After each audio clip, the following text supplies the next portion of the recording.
Hello, you wonderful people, and welcome to another episode of Not Too Comic Book. This being a show, we're talking about TV shows that are adaptations of comic books. For today's episode, I'm going to talk about the latest episode of Lucifer, the latest episode of Supergirl, as well as the latest episode of The Gifted. Like always, if I'm talking about something that you want to listen to, you can always look in the description down below. I include the time when I start talking about each of the respective shows. So, for example, if you want to hear what I had to say about this week's episode of Lucifer, you can skip to what I had to say about this week's episode of Supergirl, or you can skip to what I had to say about this week's episode of The Gifted. But the first thing I'm going to talk about is this week's episode of Lucifer. A great episode.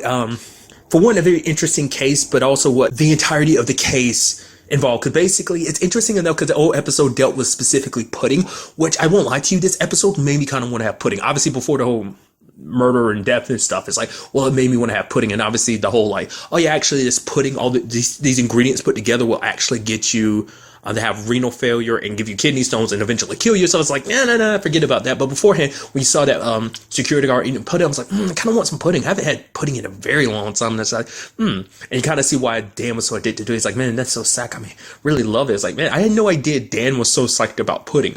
I am curious to actually go back and see, like, have there been multiple times throughout this series so far that he's actually eaten pudding and I've just never caught that. But it's just so interesting because it seemed like, man, he's all about pudding this episode. But the very interesting thing about this case is that it involved Charlotte. Now, last week I ended up, alluding to the fact that it's like, oh, a certain character's returning. I saw the previews and it ended up being Charlotte. The reason why I also brought that up too is because, like, I've talked about it in the past too. Like, Trisha Helfer, the actress who plays Charlotte, her name kept popping up. I was like, is she supposed to be in the show this season or something like that? It's kind of similar to Gotham, where like Marina Baccarin's name kept popping up, and it's like, oh yeah, because she's popping back into the show. Spoiler alert to anyone that hasn't caught up on Gotham. I do apologize about that, but I talked to someone last week because the whole conversation about like, oh, what role is she playing in this episode? I don't think I did, but they had brought up something interesting about like the whole Dan aspect of the thing. I was like, right, I didn't even want to think about like what that would mean for Dan, because like Dan was like super like, I mean, he's even brought it up so far this season of being like, yeah, still nothing from Charlotte about the whole situation.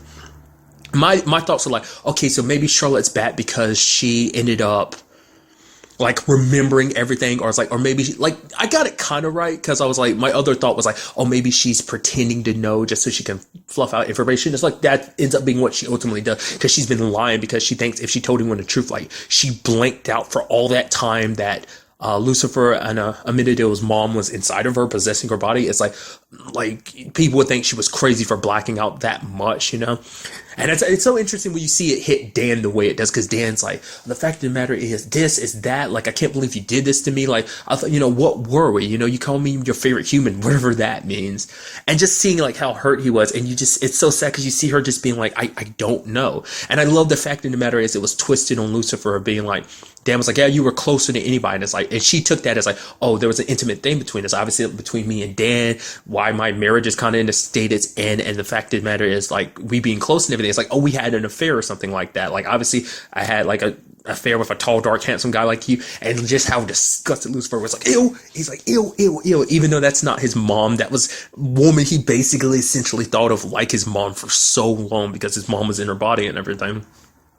And she had brought up, I mean, a lot of things. You end up finding out her work kind of suffered and everything, mainly because Charlotte didn't really know the law. I mean, she eventually kind of figured it out, but it still took a while. She had to try eventually.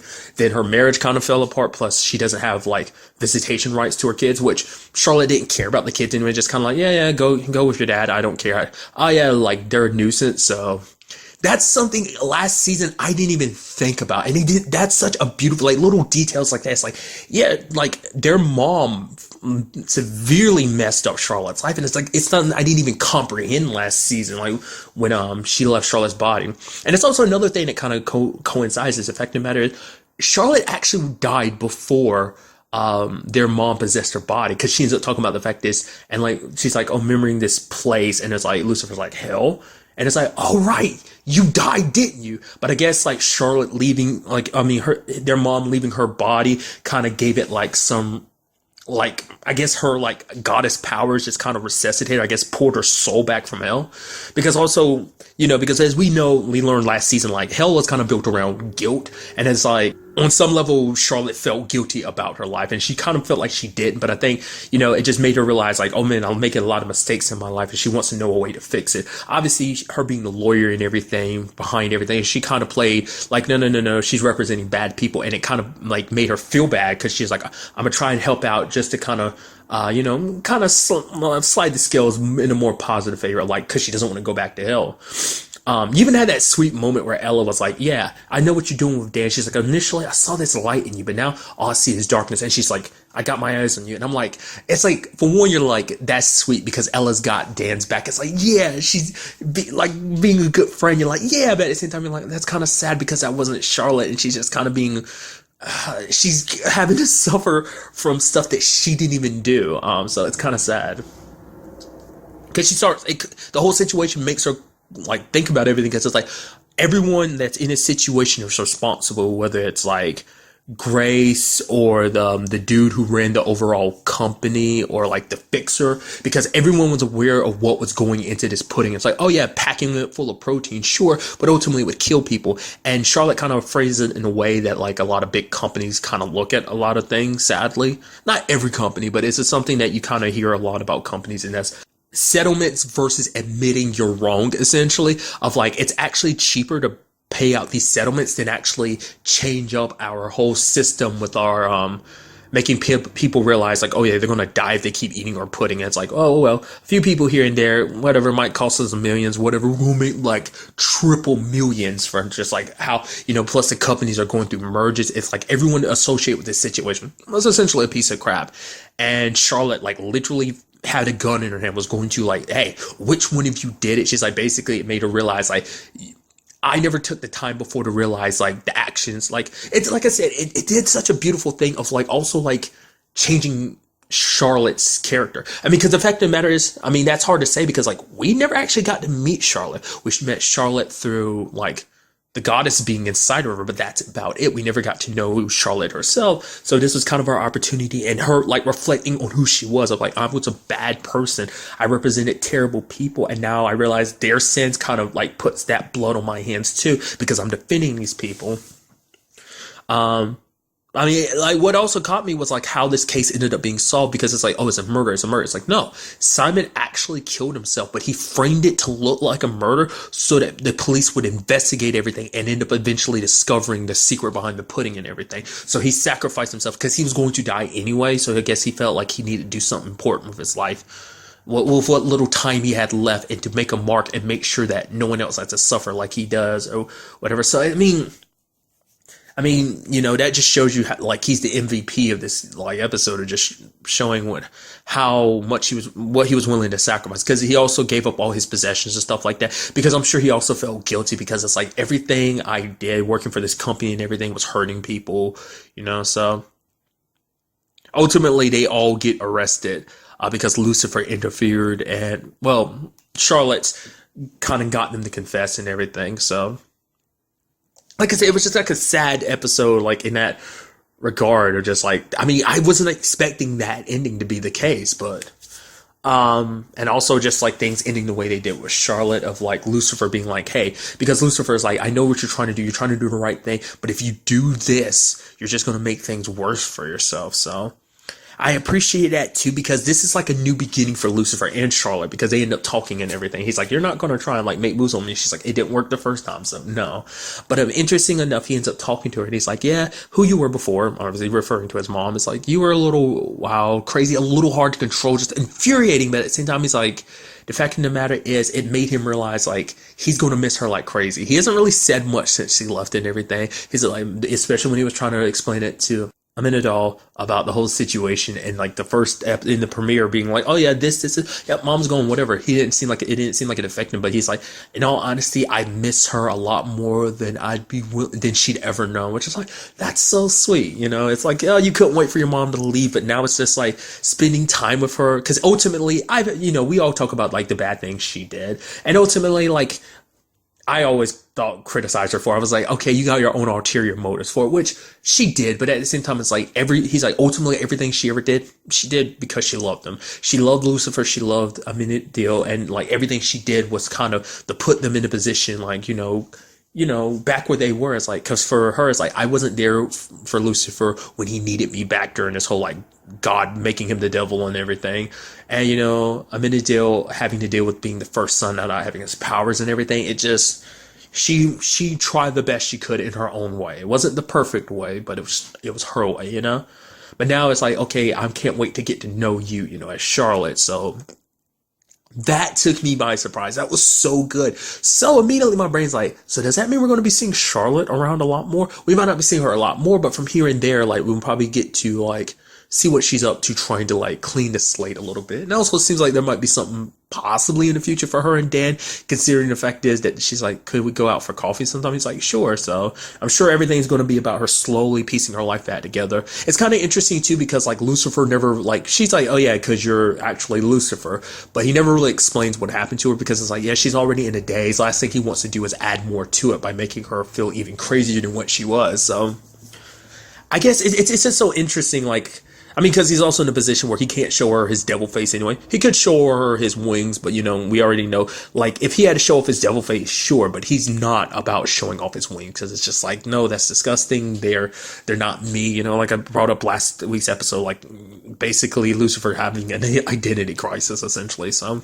A little side note too, I do like the Trixie side of the story too, because it kind of reflects like a lot of the stuff that Lucifer was bringing up in this episode of like, oh yeah, accountability and stuff like that. He's trying to be like, oh yeah, I shouldn't feel responsible. He's like, okay, this is all because of Dad's schemes. It's like, I won't let Dad kind of get in my head anymore, even though he did, which I did appreciate the whole pudding situation too, of being like, yeah, like, what are you talking about, that this is like, because the lady Grace running the whole thing was like, yeah, I'm not really into this whole situation, because it's like, essentially it was sexist, because it's like, you're basically selling sex, trying to sell pudding. It's like, this whole thing has nothing to do with pudding, and we just have women dressed in scantily clothes. And Lucifer's like, what are you talking about? This is perfect. It makes me want to have some damn pudding.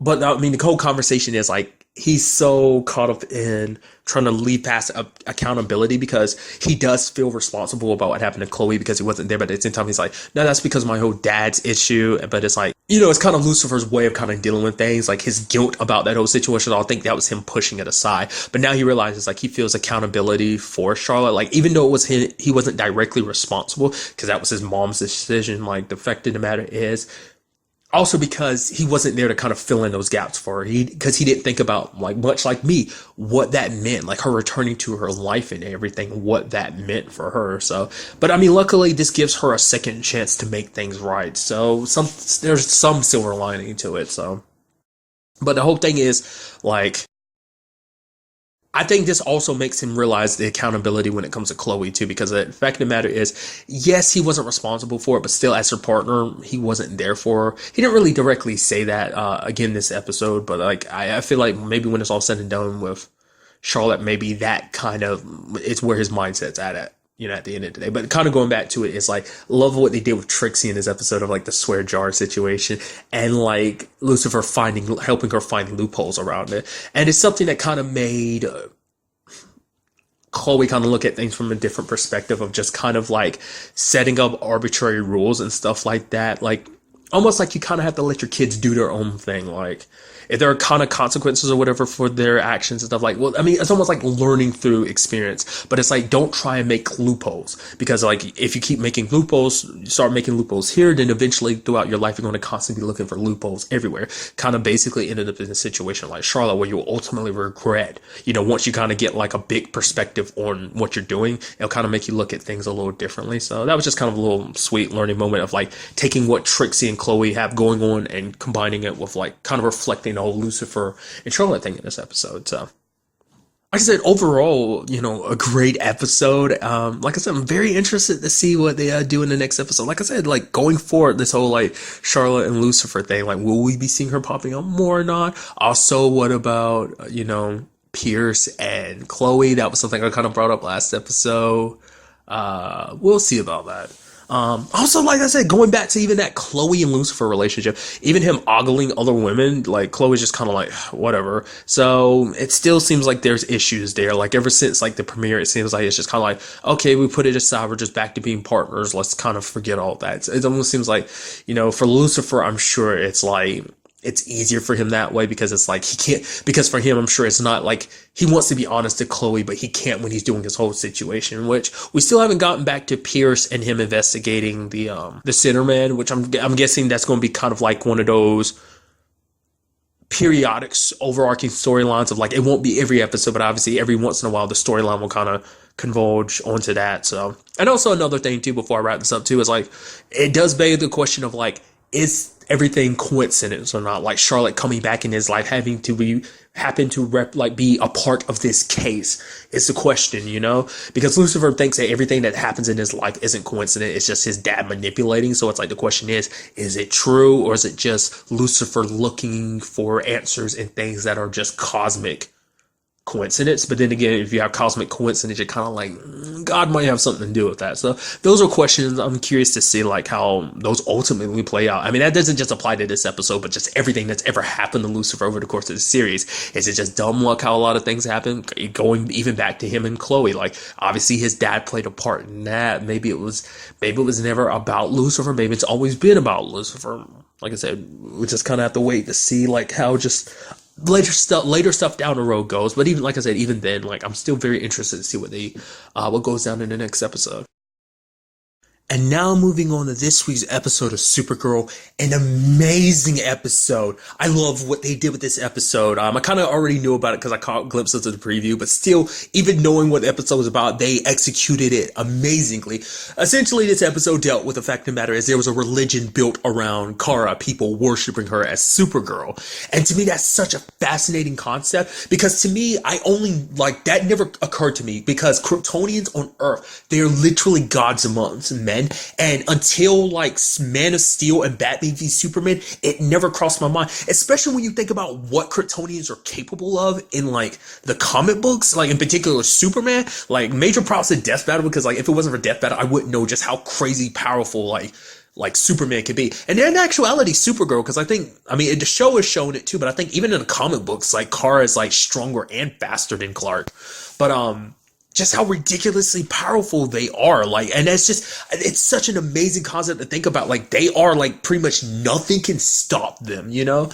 And it's just so beautifully executed, especially in this episode, because the dude Thomas, like he is tied back to like the first episode of the series. I love what they did. I was like, oh, the plane just crashed. I was like, oh, I was halfway expecting Kara to save you. Hits the whole thing. I was like, oh, Alex is up here. That's cool. She must be Kara. And then I saw it in the window. I was like, oh my God, this is tied into the first episode. That's so good. That's so, it's not like, it's so simple yet it's so beautiful. I'm like, that's so good. So basically he spent the past 2 years focused on that because to him, it was in a point in his life where he needed that. He was having trouble with his wife, divorce, and just life wasn't the way he wanted it to be. And he has this beacon of hope being Kara, Kara is a beacon of hope for everyone in National City. But obviously he builds this entire religion around her, which is in actuality, the religion pulls from a Kryptonian religion, which honors their god, Rao, which is interesting because prior to this show, I've never known anything about Kryptonian religion. I would assume maybe like the sci-fi show Kryptonian that's supposed to come, not Kryptonian, Krypton that's coming out like next year might kind of dive into that. But it's like prior to this, I've never heard anything about it. Once again, to be fair, maybe it's something that's brought up in the comic books, but because even think something like Smallville never really touched on that. Because I mean, to put it in perspective, like Kara has a much bigger connection to Krypton than Clark does, especially on the religious angle, because even for her in this episode, she's like, yeah, like I almost like forgotten how important religion was to me, because it's like I just after everything, spending so much time on Earth, she almost forgot. But it's like it was a big part of Krypton's like society. It just brought together community and people. It was a big part of their lives. And it's like, holy crap, that's so fascinating. I mean, to the point people were putting themselves in danger in this episode just for her to save them, and that just shows you how twisted, like, it's like, yes, you understand, like, oh yeah, believing in her, but to go to that extreme, because there was obviously a moment where it's like, you could see, like, easily firemen could have gotten hurt. There are regular people that could have gotten hurt in that situation. Because I was thinking, like, did they just take advantage of it? Which, even if, like, the fire was happening and they took advantage of it, that would still suck doing that. But at the same time, it's like they started that fire. And just like Kara says in the episode, I'm like one person. Like, there's no way I could, like, I'm not omnipresent. I'm not omnipotent. I just try to help out the best I can. I can't be everywhere at once. I'm one person, you know? So that was just crazy to me to see how, like, overboard they went with this whole situation and put themselves in that situation. Because even Carl's like, holy crap, this religion is made up of people I've saved over the years. And it's just like, holy, because I was wondering, because they went to Samantha and like, oh, your daughter Ruby. I was like, how did they know about Ruby? I was like, what is this? Is this have to do with Samantha's storyline? It's like, no, it deals with Kara's, because the fact that they know about Ruby, I was like, of course, because she saved Samantha and Ruby. Like, you know, they even showed it kind of in the preview at the beginning of the episode. I was like, that's so beautifully done and executed. What I even thought was even incredible is the fact that he figured out who Kara is. She's like, I'm not. He's like, when you look into the eyes of your God, you don't forget. I was like, dude, like, that line hit me. I was like, ooh, that's a good line. That's a really good line. I was like, dude, that, like, my nerd, like, the nerd inside was like, because it's very reminiscent of, like, Man of Steel, because, like, there's moments, like, even when the trailers were originally dropped and, like, screenshots were released, like, you see Clark kind of looking up, and there's all these people reaching out, touching him, because they're treating him like a god. They're treating Kara like a god, which she's like, I'm not. She even talks to Jimmy about it. She's like, I'm not a god. I'm just a person. I just happen to rank, like, Earth's son happens to do this to me and my cousin. So we're not really that much different from people. But, you know, Jimmy's like, you guys are a miracle. Like, you can't really, like, take away someone's faith. I mean, that's something Kara's like, how do you fight that? Like, to fight a monster, fight an alien, fight something physical, sure. But, like, how do you fight someone's belief? And his belief in her was so strong. He was willing to hurt a lot of people just to prove, like, hey, Kara, she'll come through. She'll save the day. I mean, sadly, because he doesn't know about Kryptonians and the weakness, that must be something, well, because it makes sense, actually, because it's definitely not a well-known thing. Like, obviously, supervillains know, but regular folk don't know about Kryptonians being weak to kryptonite. I mean, because the last thing you want is, like, people knowing your weaknesses, especially, like, last season when there was all that, like, alien hate, which I'm actually like, holy crap, that hasn't happened yet. I guess after the whole, like, Supergirl helping save the world from the Daxam invasion is kind of like, well, that kind of subsided. I was like, yeah, that's not popped up again this season, huh? I mean, like I said, it still kind of played a part. And I mean, there's always, like, Cadmus isn't completely done, so that, you know, Lillian and Hank are still out there. So is Jeremiah, which Jeremiah just its own thing. But nevertheless, but that was kind of, I was like, I was like, did he put kryptonite in there on purpose? I was like, what are you doing? She's weakening it. I was like, oh yeah, because he doesn't know about kryptonite. Because even Alex kind of explains it. I was like, oh right, they put soil in there because at the time the Kryptonians didn't realize. I mean, it's a combination of, like, it's their planet, so obviously it wouldn't affect them. But I guess it's like, I've never really dived too deeply into it because it's always been a joke. Like, how can they be affected by their own planet? It's like us getting sick from, like, pulling up dirt and putting it to our faces. But to be fair, it's like a combination of probably what the Earth's sun does to them and the explosion of Krypton, like, irradiated their soil. So it's probably like a thing of, like, a combination of that. I think that's always been, like, the thing. It's like, it's like Krypton's, like, fragments of Krypton that are kryptonite were, like, radiated in such a manner from the explosion, whatever it may be that caused it, because there's always, like, a difference in, like, how Krypton exploded. It always explodes, but, like, why it led to that, many different versions and stuff why. But I think it's interesting how, you know, maybe it just doesn't mix with, like, what the yellow sun does to Kryptonians. But nevertheless, that's beside the point. But it's like, oh wow, but I mean, it kind of worked out for Kara's sake because she ended up cutting her hand and bleeding and showing them, like, I'm not a god. See, I can bleed just like you. So showing that she isn't a god, which kind of shakes his religion as well as everyone else's, because everyone else bounces. Which I love what Kara did, like, blasting all, like, searing a hole into the ground, burying it deep so they can push that, like, beta hydrant, like, into the ground to kind of stop the explosion from hurting other people. Because the whole point was like, hey, it blows up here, you save a countless number of people, even more people join, like, oh my god, everyone's, oh my god, saved by Supergirl, and start worshiping her. So, like I said, it was such a beautifully done episode in that regard. And what I also appreciate too, I was like wondering, like, how would this all end? Is he going to be done with this? Like, no, because when it's all said and done, he still looks at her as like, no, I'm still going to worship you. I'm going to pray to you and for you, because it's like, I now see what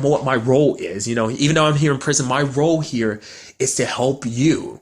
Because the fact of the matter is, you are not that first day they met. It's like, you you were that girl. You were filled with such determination and belief in yourself. But now, after everything that she went through last season, losing Von Nell, she's lost her purpose. She's lost her way. He's like, your eyes are clouding. He's like, I'm going to help you find your, basically help her get back to where she was before, kind of like that determined person that she was, the person he saw those years ago, and the city has come to know her as. So that was just kind of an interesting thing. Like, he wasn't a bad guy. He was just he was a guy that was lost, that found something to hold on to. Granted, bad things came about it, but still, I mean, granted, we don't know going forward, there might be some issues with that. I mean, he still knows Kara's identity, but he doesn't plan on telling anyone.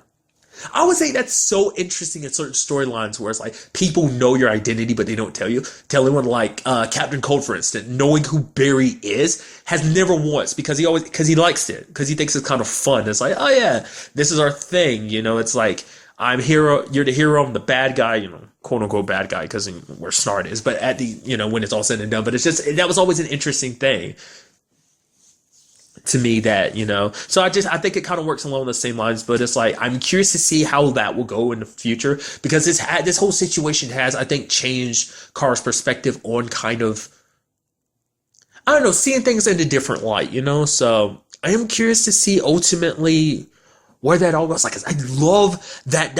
I mean, not even just that, but that was just like my favorite aspect. It's such an interesting concept in the grand scheme of things, so I wonder, is that something she will have to deal with going forward? Probably not. This is just kind of a one-off thing, especially because most people won't look at her as like the god that like Thomas like worshipped her as. So another big thing this episode was the whole situation with Alex. And it's super sad, because it was something I brought up last episode too, because Alex is only going like, yeah, I can, you are just enough, being with you is enough for me, enough happiness and everything.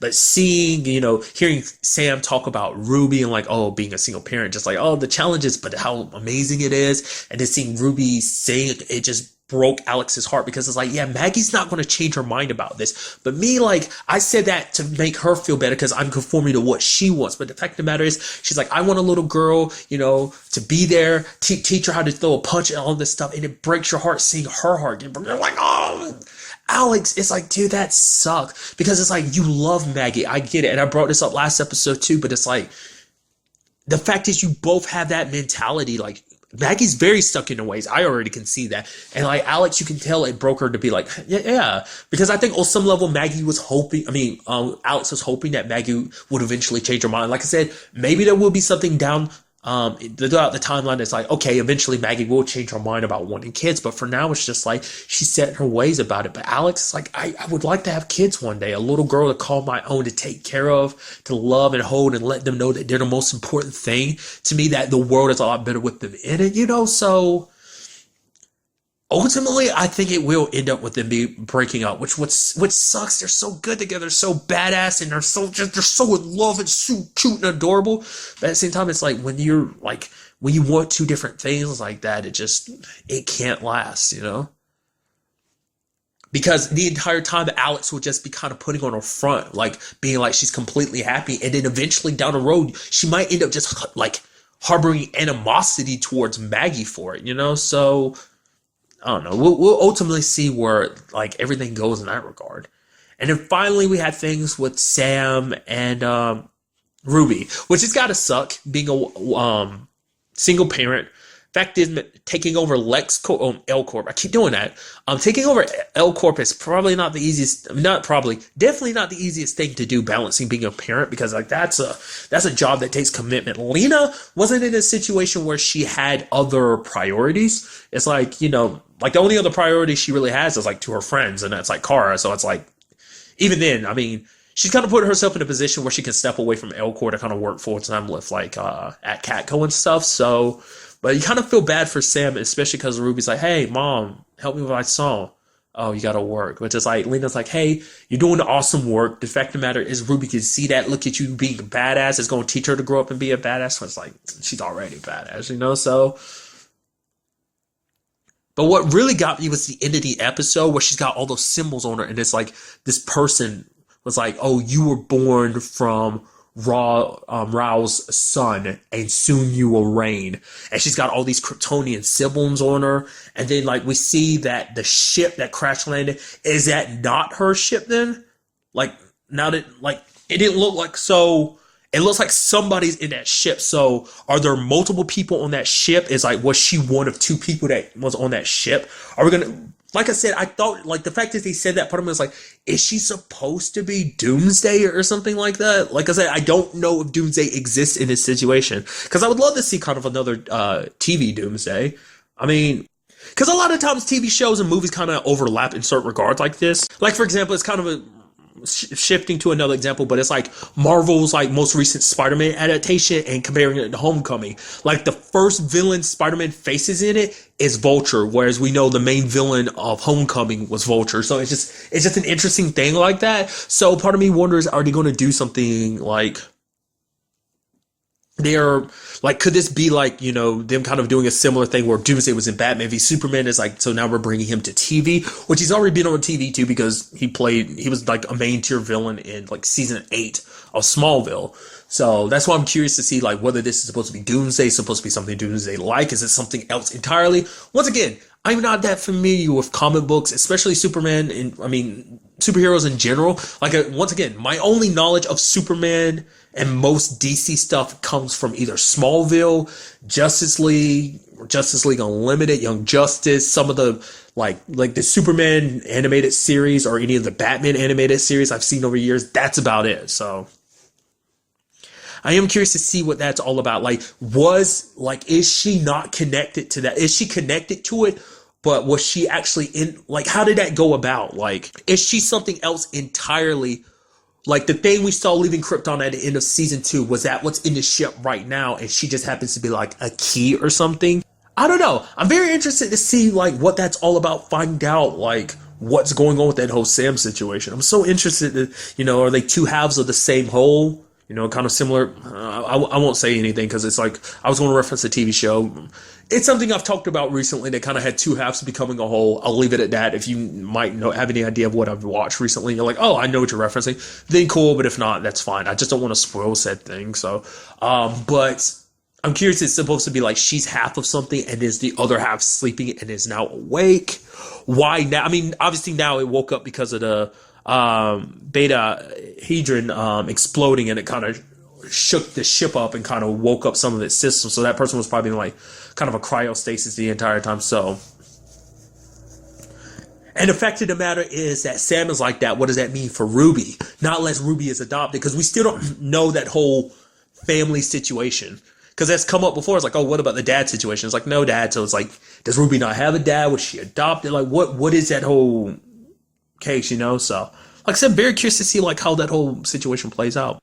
Very interested to see what the next episode has in store for us. And now moving on to this week's episode of The Gifted, another great episode. I really appreciate this episode handling things away like I was kind of hoping they would. That Reed gets there, like at first I was like, okay, so when Reed gets there, everything's okay, no problems. And then the dude that he was going to kind of betray, like when Turner had him like working for him to a certain extent, it's like, oh man, like he's like, oh, you're going to lead the Sentinel services to the Mutant Underground. And it's like, but he changed his mind. I was like, dude, I was kind of wondering if that was going to be an issue. I thought he was going to run into the family again. I thought it would be a little bit better because if he ran into that mom and her daughter again, it's like, well, no, he ultimately sacrificed himself to make sure that we got away. But it's like, how do we know this isn't a trap neither? But it was like, no, the driver in particular. And I was like, that's good, because it's not like don't completely forget everything he did, because it wasn't even just that. Like, he said it loud enough and exposed Reed to everyone. Even to the point Reed had to admit to his family, it's like, yeah, no, don't try and stop it. I got to handle this because that is what I did. So his family never brought it up again, but it's like, understand, like, ultimately he did do what he did for their sake, and ultimately he didn't go through with it. Doesn't make it any easier, because it's like, yeah, you didn't go through with it, but you still were about to betray us. So, but it's like for his own family's sake, you know, because ultimately he thought like the situation would be like, you know, his family wouldn't actually be there because the plan would, you know.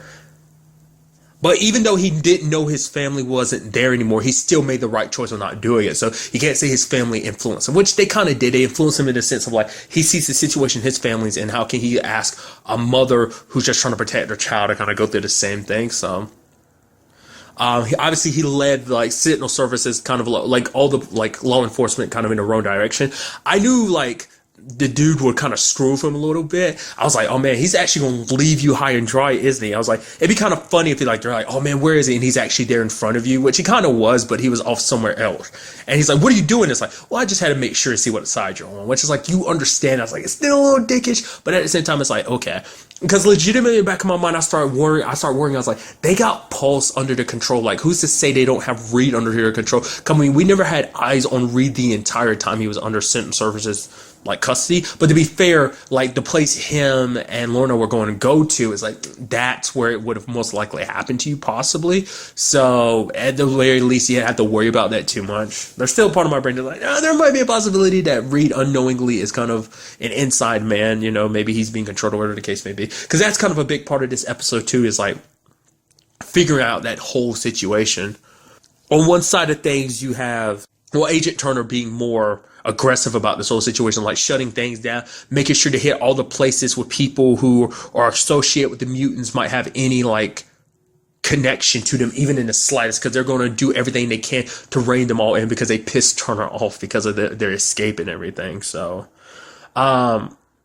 I was actually kind of surprised with the way Lorna handled herself. Like Marcos was like, no, let's not do this, because she was like going full, like pushing down the pedal and everything. He's like, don't do this. And then she's like, okay, I was like, are you going to attack him just because of everything he kind of put you through? But it's like, no, we're going to use him as bait because he's kind of higher up in the food chain. So they end up kidnapping him and everything. So pumping him for information. But then they learn about his kid, what happened to his daughter Grace, because we actually got a little look at that, what happened on July 15th, 4 years ago.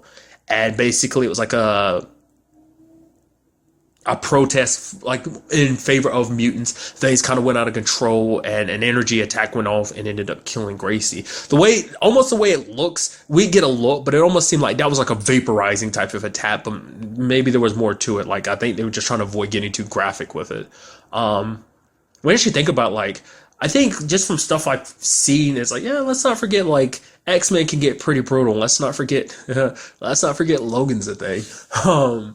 But nevertheless, I mean, obviously, it just gives you a little more of a look at why he's so hard in the way he is. Which, the fact of the matter is, they showed you that also makes me think we're gonna see the flip side of that at some point in time.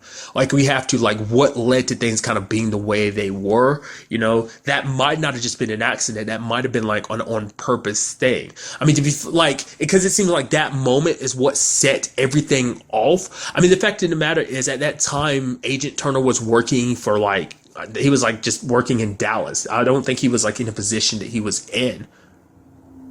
At least I don't think the way conversation is, but maybe he was in that position. I don't know. But now it begs the question of, you know, like I said, like, maybe unbeknownst to him, maybe that was a situation of like, okay, we're going to force this situation so that mutants are kind of outcasts and criminals. Now it makes it a lot easier to capture them and maybe experiment on, because you have that doctor dude who seems, you know, he's very interested in Lauren and Andy. So maybe something like, maybe a grand conspiracy is behind all of this. That's just immediately where my thoughts are. My brain was going to, well, it's kind of spoilers, but nevertheless, it's kind of like Heroes Reborn, because Heroes Reborn kind of has a similar situation. That situation was kind of a manipulated situation, at least to my recollection, I think it was. But nevertheless, that's what I don't know, that's where my mind is about that particular situation. So, but nevertheless, like, Reed's situation, I mean, not Reed's, Turner's situation is why he's definitely not going to help them out, which, with the whole baby situation, Lorna and Marcos, it hits them because it's like, okay, we get it. That was his kid. Which Lorna's like, yeah, I feel bad for him, because they even had that whole conversation. Like, oh, what we're going to name our baby? We're in this together. It's like, oh my God, I said my baby, but it's like, then I just said our baby. It's like the first time I've ever spoken those words. Like, Lorna and Marcos finally together after all this time. I still don't know about the whole Carmen situation, which I'm expecting that to come up in a, like, very harsh way. Like, at some point in time, it's like, oh, you're reunited, you're happy, you're in love. But the moment, like, Carmen finds out probably about the baby situation, things are probably going to get even harsher. So I'm sure Marcos is going to try and keep that close to the vest, and probably not, because, you know, eventually it's going to get to the point where Marcos is probably going to go out on his own, and then, like, you know, Lorna's going to follow him and end up finding out about this whole situation. Might turn into like almost like she tries making moves on Marcos and stuff like that, and it might turn into something like a little love triangle-ish, maybe. We'll just kind of ultimately have to see. It's actually, Sorry. It's actually kind of interesting because there was a moment in the episode where it's like, oh, we're going to pump some information out of him. It's like, oh, you're going to torture me? It's like, no, I'm not going to torture you. That's not our thing. That's your thing. That's not ours. And the middle of my brain was like, yeah, but let's not forget Marcos kind of used to do that back in the day. Granted, he hasn't really done it. Like, even when he did that thing for Carmen, he didn't really go as far as he could have. But that's the middle of where my brain was kind of going. Because this episode was kind of showing, like, the situation of, like, even though they're doing what they're doing, they're not going to the extremes that Sentinel Service is what it is. Like, you're trying to brand us as monsters and terrorists because the fact of the matter is of what a few have done or what a few did. We're not all like that, but, Turner's side of things, I was like, no, I'm trying to protect people. It's like, so no one has to go through what I do. So it's a situation now you get where they're both coming from. It's a situation where it's like, there's bad eggs on both sides, and like I get what you're trying to do, Turner, but at the same time, it's like this is fighting for survival for them. This is like you talk about your own family situation. They're trying to have their own family situation. You try to mediate it, being like, well, the fact of the matter is you could have some life together, if you both locked up. It's like that's not really much of a compromise. But in his eyes, he's very unforgiving towards mutants and everything. Even more so after Sonya kind of ruffled around in his head this episode, which sucks because it seems like if Sonya doesn't complete what she's doing, it leaves a person's brains fragmented. Because by the time he got back home to his wife, he's like, so where's Gracie? And his wife had explained to him that she was gone. They lost her 4 years ago. So for him, it adds to be an even deeper cut because it's like losing his daughter all over again, which is just going to make him hate mutants even more. But what really got me was the whole situation with Clarice, because like the moment one of the dudes is like, hey, if something happens with Reed, essentially, we're going to need you to kind of erase his memories, mess with his memories, because the fact of the matter is he knows exactly where we are. And the moment Clarice says, oh, what is that about? It's like, I manipulate memories. I will never mind, move on. I was like, Clarice is digging deeper. I was like, wait. And she's close to figuring it out. And the moment she did her thing to Turner, like Clarice got pissed. She's like, you messed with my memories, didn't you? It's like, you needed something to help. And like, I don't care. No matter what the situation is, you went inside my head, you implanted memories of me loving someone that doesn't feel the same way to me. And it's like, I never thought about that from the other side of things. It's like you have all this love and these feelings of love and intimacy between you with someone that never happened, and that person will never look at you like that. So that's sad. I didn't even think about just how depressing that is. And you even see Sonya, it kind of hit her just like, because John had warned the ramifications of that, but her thoughts last episode was like, we're at war, but it still doesn't change the fact. It's almost like, because it's like Clarice almost demonized it. It's like, because of what you do, like you realize how terrible what you do is. So making her almost feel bad for what her power is. It's kind of, I never really thought about it before till just now. It's like her powers is kind of like some Aphrodite's type of stuff, especially like the way it comes out as like a pink mist like that. Immediately makes me think of Aphrodite's or something like that. That Greek goddess of love. Isn't that what she? Yeah, the Greek goddess of love. I just immediately where my brain is about that whole situation. So it's super sad. Because she's like, let me get it out. It's like, no. It's all like, you've done enough rattling in my head. It's just stay away from me. So now Clarice is going to have to deal with that going forward, having to remind herself, like, okay, those memories aren't real. They're not real. But, given enough time, they'll probably grow stronger. Like I said, I get the feeling the reason why they are so strong is because it's tied to such a powerful emotion, love. Also, like, how important were those memories to Sonya? Like, were they so important? Like, maybe it's like the more important they are to her, maybe the more powerful it is, or maybe it is because of how, it's a combination of her trying to, the whole point is to make Clarice have a connection. So it needed to be powerful memory. So it's not something that's just going to fade away. Like not unless Sonya does something, those memories will probably persist. It's probably not like they'll fade away, which we still don't know about the past circumstances where it's like, the dangers of it. And she's like, yeah, I do. So maybe it's something in her own personal life. Maybe she's talking about a past significant other where that situation got a little complicated. So, but I don't know. I'm curious to see where like that all goes. Like I said, because it's not like, because part of me was wondering, I was like, are they going to make it so that Clarice thinks like, oh no, you mess with my memories. Like I don't remember all these other memories of me and John. You mess with them, didn't you? I thought maybe it's like, no, Clarice is like, no, you put those memories of me and John together in my head. Like, not cool, So, another side of things, and this kind of coincides with the whole Reed situation helping out too, is the fact of the matter is you had Caitlin and Lauren and Andy all working together to help that guy who got shot last episode, the one who can kind of turn invisible too. Andy giving him some blood. He's like, yeah, I'm the universal donor and everything. So, which I love Lauren's comment of like, yeah, actually, I am surprised that you knew any science stuff. I kind of thought you were an idiot. but they helped out, try to get the bullet out, which they did, but they started bleeding a lot. And it was kind of cool seeing Lauren kind of precise her power in the sense of like, she made a little, like, almost like pressure. I don't know how to properly pronounce, like, what would you call her power? Like, what would you, like, she says she can kind of like that, like, she explained it like, you know, how it works, but it's like, I don't know what you would necessarily call that. But I constantly refer to it as a bubble shield, but I don't know. That's probably not the right, proper, like, even way of coming close to describing what her power is. But just like, you know, she puts a bubble shield around the place where the wound is like bleeding a lot, giving her mom enough time to like, sew it back together. So ultimately a team effort, and they all help save the guy's life. Which you had the mutants, other mutants that were badly injured from the situation, like all the refugees that kind of got ran away from where they were. It's just kind of like, oh wow, you guys are helping us. Like, they're hesitant at first, but now they see like, oh, you helped them, and so now they ultimately helped a lot of people. And Andy brought up the questions like, so what do we do now? It's like, do we, you know, still go to Mexico? Hey, I'm all for Cancun. It's like, nah, we're going to stay here. They could use a little bit of my help, but also what you three did today, you helped a lot of people. So it's like, we can help them. So it's not, you know, kind of show you where Reed's positioned in this too. Like, everything has changed for him. It's like, they helped us. And it's like, now, you know, at least we can do is help out too. So Sonya did get a little information from Turner's head about like the facility and that symbol that was on Pulse or Gus's hand, arm. So,